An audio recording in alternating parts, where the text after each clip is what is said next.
This is how to test for a Myling.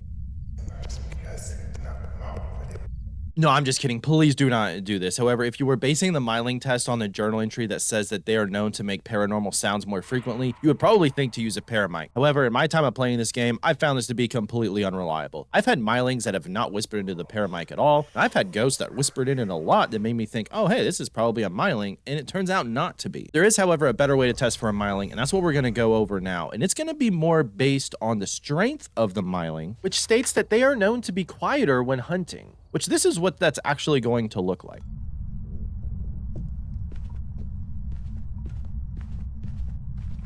You know how this told us that it was a Myling? Well, if not, no worries. Let's go over and break it down exactly how to do this test and what to look for. So what the strength of the Myling means is that you're not going to hear the footsteps or the noises of the Myling until they are 12 meters from you. Normally, you can start hearing ghosts when they are 20 meters away during hunts. So you might be wondering, how can we test for that? Well, that's going to be all based around electronic equipment. I'm going to highly recommend you just use a flashlight. Any electronic equipment can work for this. Some more difficult than others, but I recommend a flashlight or a UV light if you're using that. Not the glow stick though, because that's not electronic. But for the basis of this test, we're just going to use flashlights. We're using electronic equipment because the ghost will cause the electronic equipment to malfunction when they are 10 meters away. Every ghost other than the Raiju, which is 15 meters, just make sure you are listening out for that speed increase as it gets closer to it. They're easier to spot, but other than that, come back to this. Every other ghost is 10 meters away. So you don't hear Mylings until they're 12 meters from you. Ghosts disrupt electronic equipment at 10 meters. So this means that you're going to start hearing the Myling's footsteps and noises about exactly the same time your electronic equipment malfunctions. You're probably thinking to yourself, well, that's a 2-meter difference. There's no way that it's going to be that noticeable. Well, also consider this, that ghost, especially the Myling in this case, it moves at 1.7 meters per second. So you're looking at like a 0.3 meter difference, which is honestly like not noticeable at all. And from doing many Myling tests, I found that it's pretty much like spot on. You'll hear the noises about the same time the electronic equipment malfunctions. For doing the Myling test, you do want to keep two things in mind here. First, you're probably thinking, well, holding electronic equipment will draw the ghost to me, so that sounds like a dumb thing to do. And I would say that is very smart, yes, which is why I recommend placing down that flashlight in a hiding spot just ahead of time and just waiting for the ghost if you are trying to test for a Myling. Ideally, your hiding spot is going to be pretty far away from the ghost room so you can more easily listen to the footsteps. This is obviously not always possible, but try to do your best to make sure that you are far enough away that you're not able to hear it and then can keep an eye on the electronic equipment. So I do recommend just going ahead, dropping that flashlight in that hiding spot and then looking and listening. Next thing you want to make sure of is that the ghost is on the same floor as you. So if a Myling is, for instance, upstairs from you, you're going to be able to hear the muffled footsteps either way, and that has no bearing on the test. So if you think the ghost is on a different floor, you cannot test for a Myling. It has to be on the same floor as you. This obviously means that some maps it's going to be more difficult to test for a Myling. Primarily one that I think of is Edgefield. I always hate testing for Mylings on Edgefield because the map is so confined. It's got the upstairs, downstairs, basement. Like for instance, on that map, I would probably test for a Myling in the storage room in the kitchen, not a super safe place, or maybe the closet in the upstairs back bedroom. That might be far enough away, but it is definitely going to be more difficult to test for. All right, time for the test itself. And again, we're going to do comparisons first. We're going to show you what a regular ghost noise sounds like when you will hear it. And again, focus on the flashlight here. You're going to hear these footsteps and noises well before that flashlight ever malfunctions.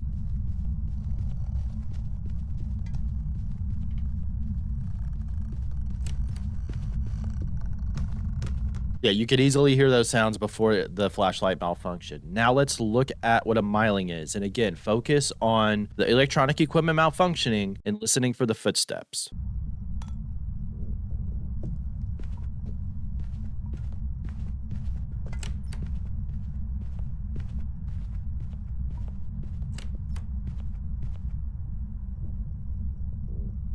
Heard it? As soon as the electronics stopped, it went away. If all this sounds really confusing and you're not really sure if you know what to look for, here's an extra tip that has sort of helped me out in the past. If the ghost is hunting and you start to hear like a lot of door touch interactions, items being thrown, and you're not hearing any footsteps or vocal noises from the ghost, I would start to consider a Myling. This is an example of hearing things and not hearing footsteps and ghost noises.